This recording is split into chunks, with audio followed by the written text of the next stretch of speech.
Nigeria to host UNESCO Confab in October. INEC insists on no extension of voters' registration ahead of 2023 polls. On entertainment, Beyoncé's album Renaissance debuts at #1 on UK charts. And in sports, Oborodudu Adekunroye win more gold medals for Nigeria. Details of these and more after this break. My name is Omoye Ogbeide.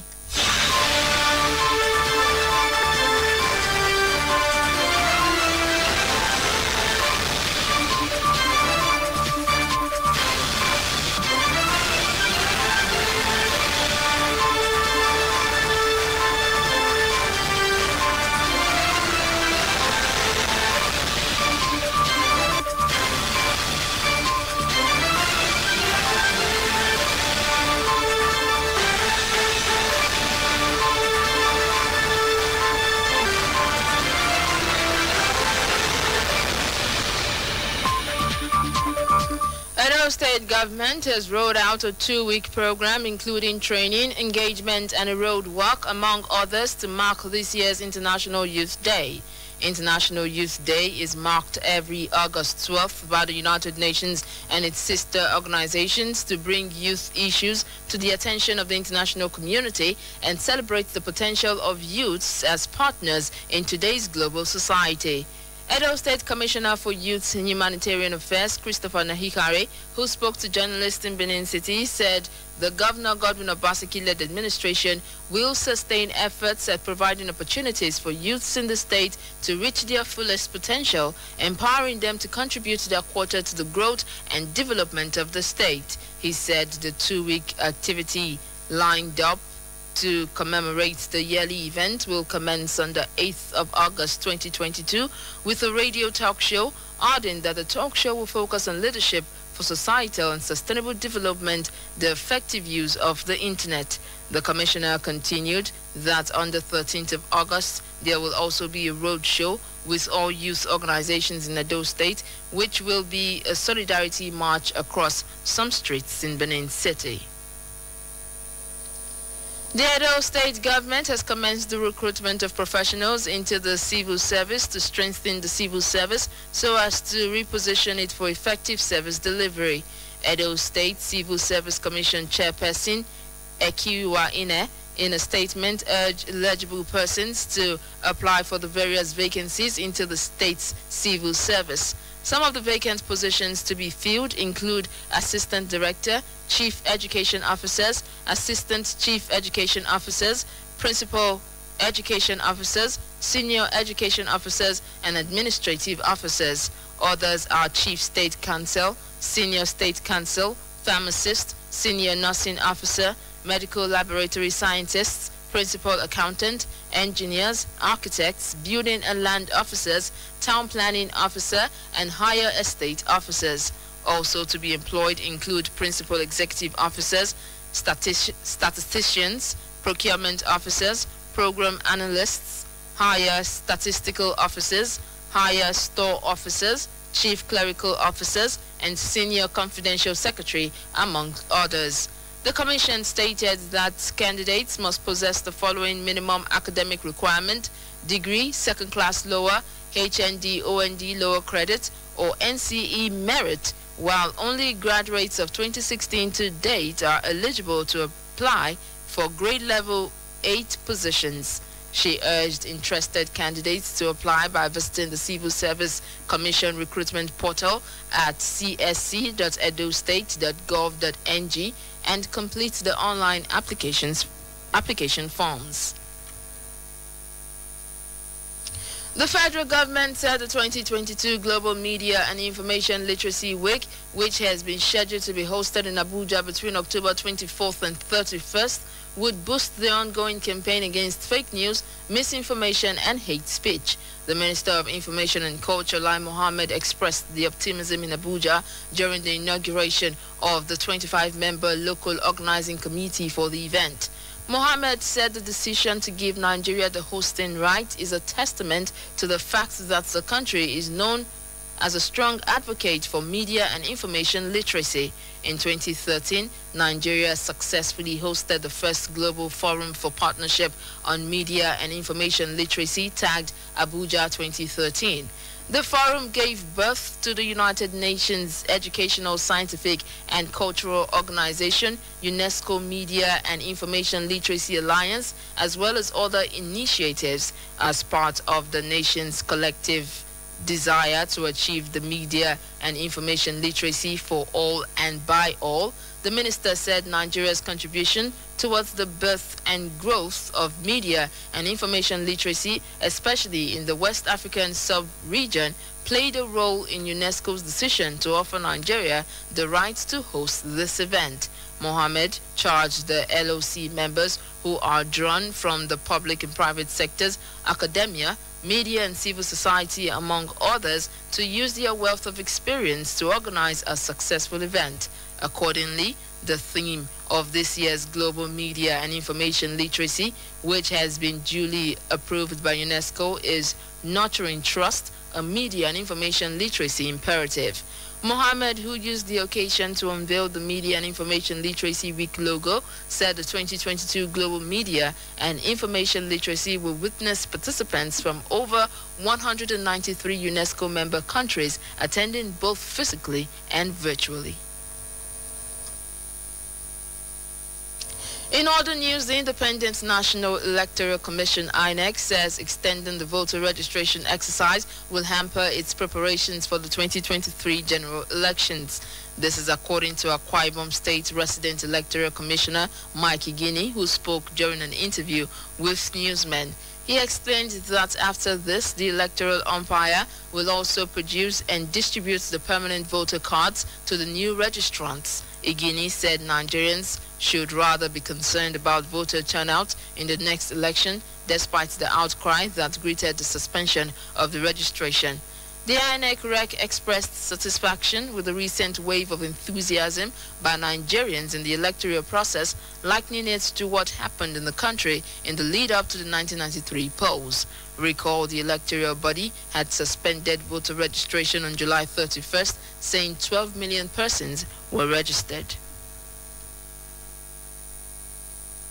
The Court of Appeal in Abuja has set aside the judgment of a federal high court which discharged and acquitted a former chief of air staff, Marshal Umar, of a money laundering charge. The former air chief was prosecuted by the Economic and Financial Crimes Commission on one count bordering on money laundering, allegedly stolen from the account of the Nigerian Air Force during his tenure between 2010 and 2012 to the tune of 66 million naira.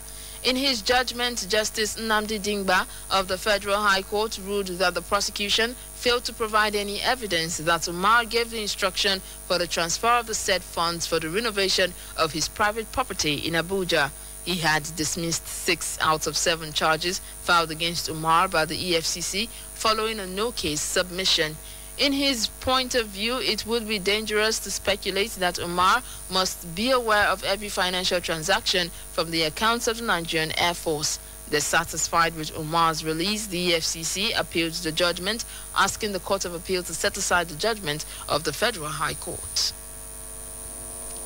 Coming up in a moment in entertainment news, Beyonce's album Renaissance debuts at #1 on UK chart. Details shortly.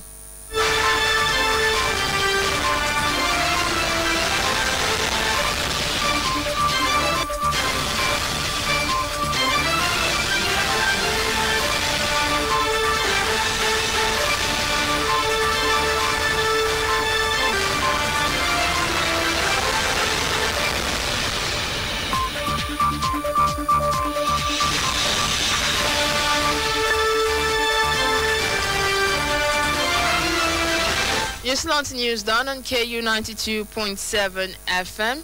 In some entertainment stories, American singer-songwriter Beyonce Knowles, popularly known as Beyonce, has earned her 4th UK #1 album with her latest release, Renaissance.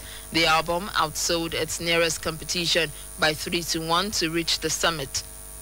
It follows the star's previous chart toppers, Dangerously in Love, 4 and Lemonade, released in 2003, 2011, and 2016 respectively. She also made #1 as part of Destiny's Child's on the 2001 album Survivor. Renaissance was also the week's biggest seller on vinyl. The album has also topped the charts in Australia, Ireland, and France, and is predicted to have the biggest opening week of the year in the US. In the singles charts, the album's lead track, Break My Soul, reaches a new peak at #2, making it Beyoncé's highest charting solo song since 2008's If I Were a Boy. Two other songs from Renaissance album debut inside the top 20, with Cuff It at 14 and Alien Superstar London at 16.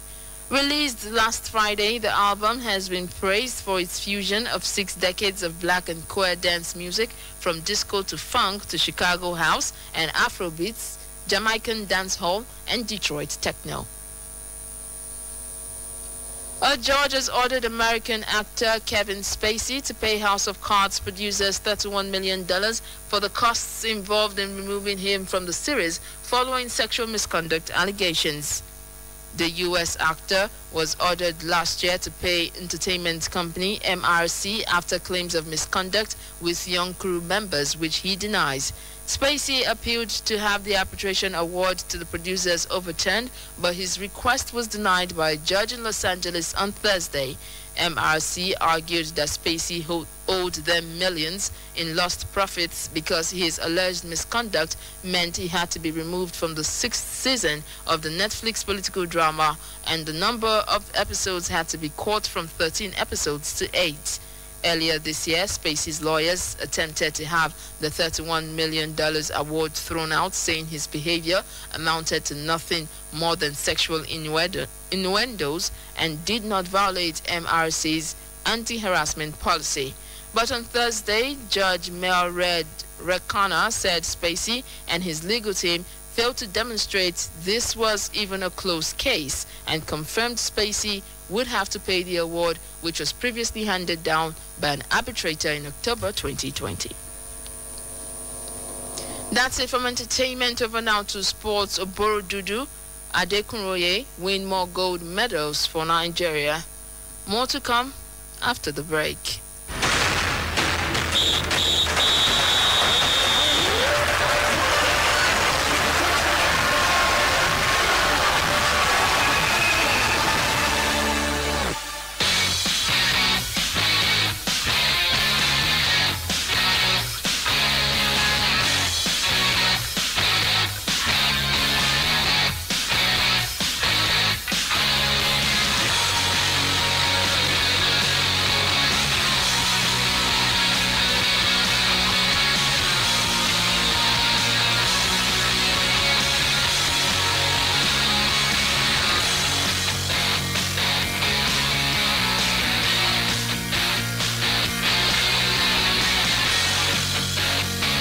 Welcome to Sports News, where Nigerian wrestlers once again showed how good they were in the sport as they won 2 gold and a bronze medal on day 8 at the Birmingham 2022 Commonwealth Games on Friday. Wrestling sensation Odunayo Adekunroye won a gold medal in the 57 kg women's category after beating Anshu Malik of India 7-3 in the final. Adekunroye, who clinched the bronze medal at her first Commonwealth Games in New Delhi in 2010, has now won 3 consecutive gold medals at the Games, having triumphed at Glasgow 2014, Gold Coast 2018, and Birmingham 2022. Tokyo 2020 Olympics silver medalist Blessing Oborodudu won Team Nigeria's 2nd gold medal in wrestling. Oborodudu defeated Canada's Linda Morias 5-1 in the women's freestyle 68 kg category final. Another wrestler, Esther Kolawole, also claimed the bronze in the women's freestyle 62 kg category. Kolawole dispatched her opponent, Abby Fountain of Scotland, in just 20 seconds. Nigeria is 8th on the medals table with 7 gold, 3 silver, and 6 bronze medals. And Arsenal got their 2022-2023 English Premier League campaign off to a very good start as they beat Crystal Palace 2-0 at Selhurst Park on Friday night. Gabriel Martinelli got the first goal of the game in the 20th minute for his side. Martinelli becomes the first Brazilian player to score the first goal of a Premier League season. The second goal was an own goal scored by Marc Guehi in the 85th minute. Action continues on Saturday with several matches across the league. The German Bundesliga has also started with defending champions Bayern Munich thrashing Eintracht Frankfurt 6-1. Former Liverpool star Sadio Mane of Senegal scored the third goal of the encounter for the German champions. In the French Ligue 1, Olympique Lyon also defeated AC Ajaccio 2-1. Former Arsenal captain Alexander Lacazette had a great game for Lyon, scoring a goal and recording an assist. And that's it from sports, and that's the news. But before we go, a quick recap of the headlines.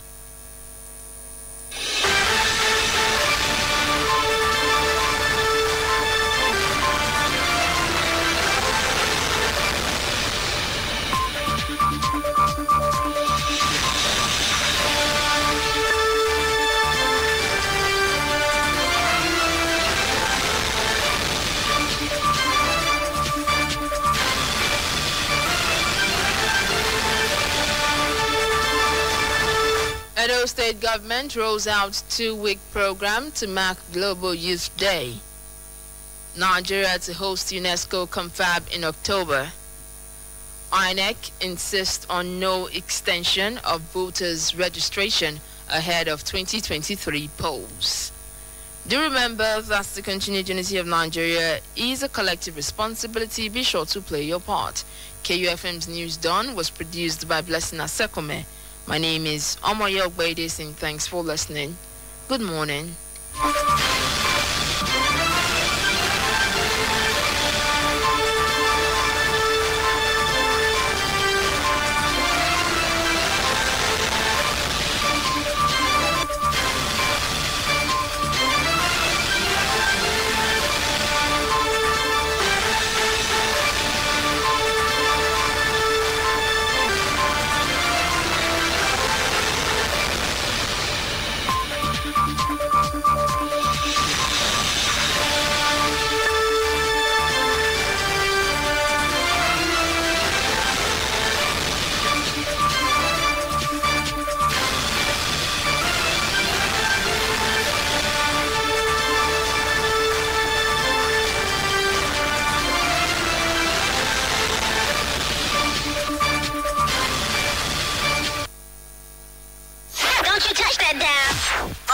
Sugar, don't touch that dial.